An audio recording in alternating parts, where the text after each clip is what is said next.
Good morning, third grade.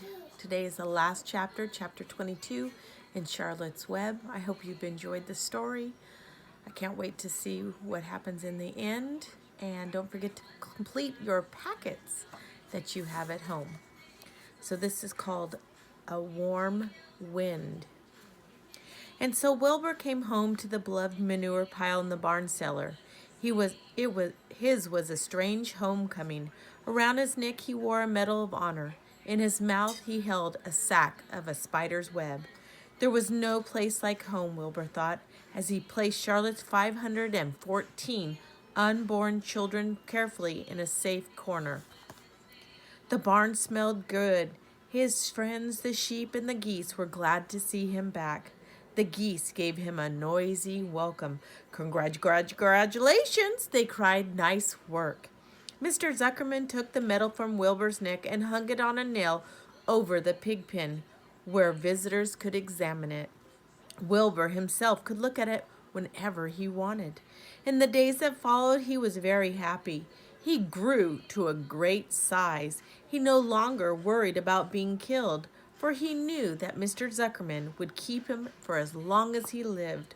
Wilbur often thought of Charlotte. A few strands of her old web still hung in the doorway. Every day Wilbur would stand and look at the torn, empty web, and a lump would come to his throat. No one had ever had such a friend, so affectionate, so loyal, and so skillful. The autumn days grew shorter. Lurvy brought the squashes and pumpkins in from the garden and piled them on the barn floor, where they wouldn't get nipped on frosty nights. The maples and the birches turned bright colors, and the wind shook them, and they dropped their leaves one by one to the ground. Under the wild apple trees in the pasture, the red little apples lay thick on the ground, and the sheep gnawed them, and the geese gnawed them, and the foxes came in the night and sniffed them. One evening, just before Christmas, snow began falling. It covered houses and barns and fields and woods. Wilbur had never seen snow before. When morning came, he went out and plowed the drifts in the yard for the fun of it. Fern and Avery arrived dragging a sled. They coasted down the lane and out into the frozen ponds in the pasture. Coasting is the most fun there, said Avery. The most fun there is, said Fern, is when the Ferris wheel stops and Henry and I are in the top car and Henry makes the car swing and we can see everything for miles and miles and miles. Goodness, are you still thinking about that old Ferris wheel? Said Avery in disgust. The fair was weeks and weeks ago. I think about it all the time, said Fern, picking snow from her ear. After Christmas, the thermometer dropped to 10 below zero. Cold settled on the world. The pasture was bleak and frozen. The cows stayed in the barn all the time, except on Sunday mornings when they went out and stood in the barnyard in the lee of the straw pile. The sheep stayed near the barn, too, for protection.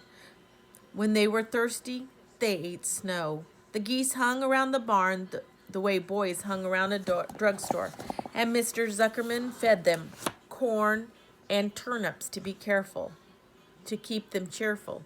Many, many thanks, they always said when they saw food coming.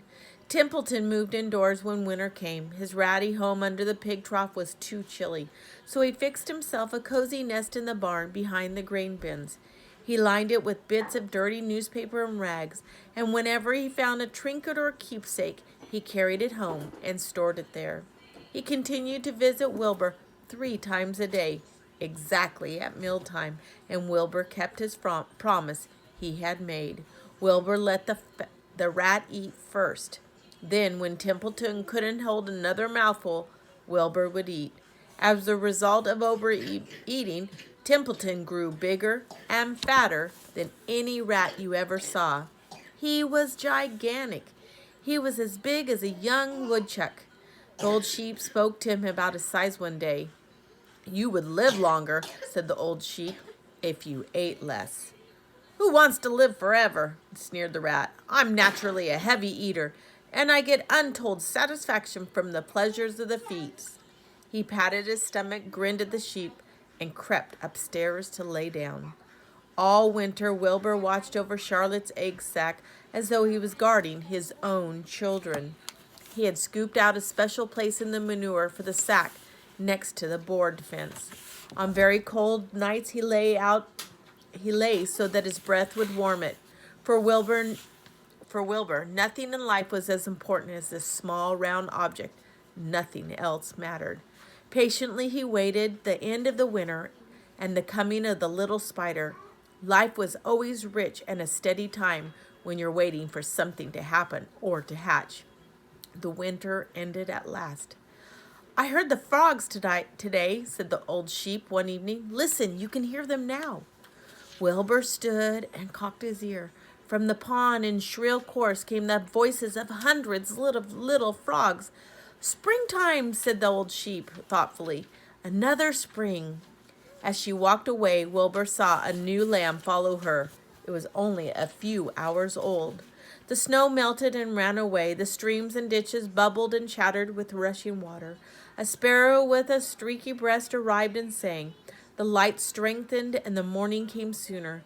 Almost every morning there was another new lamb in the sheepfold. The goose was sitting on 9 eggs. The sky seemed wider and warm wind blew.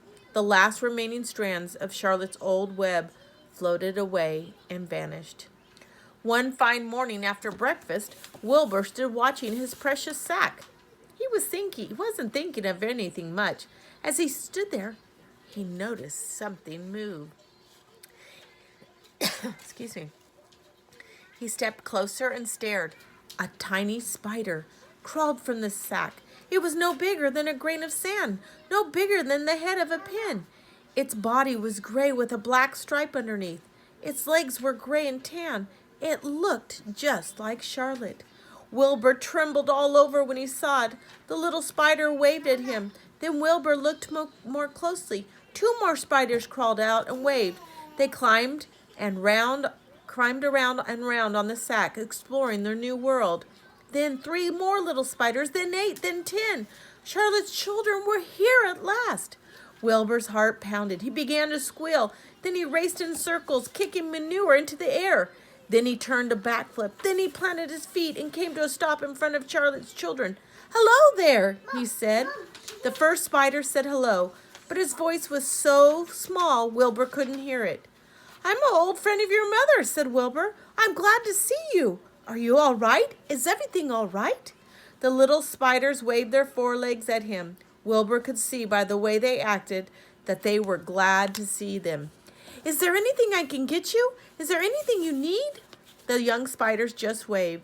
For several days and several nights they crawled here and there and up there and down there and about, around and about, waving at Wilbur, trailing tiny drag lines behind them, exploring their new home.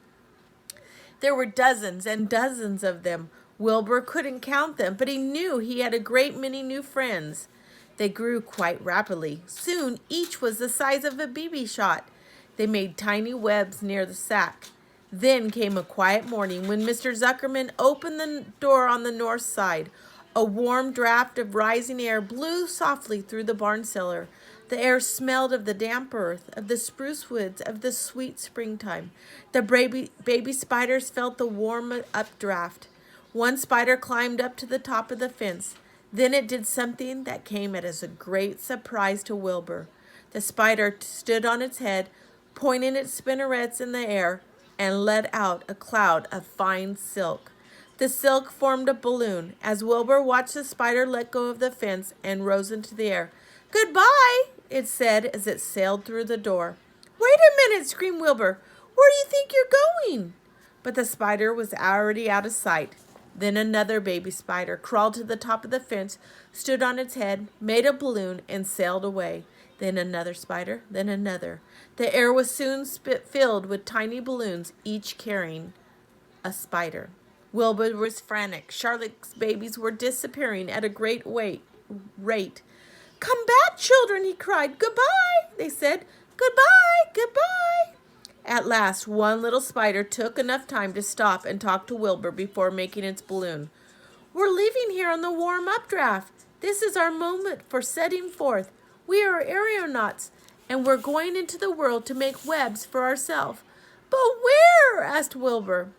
Wherever the wind takes us, high, low, near, far, east, west, north, south. We take to the breeze, we go as we please. Are all of you going? Asked Wilbur. You can't all go. I'll be left alone with no friends. Your mother wouldn't want that to happen, I'm sure. The air was now full of balloonists, and the barn cellar looked almost as though a mist had gathered. Balloons by the dozen were rising, circling, and drifting away through the door, sailing off on the gentle wind. Cries of "Goodbye, goodbye, goodbye" came weakly to Wilbur's ears. He couldn't bear to watch any more. In sorrow, he sank to the ground and closed his eyes.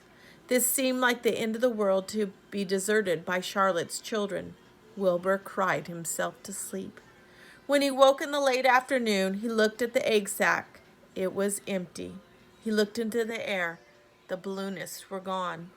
Then he walked drearily to the doorway where Charlotte used to be.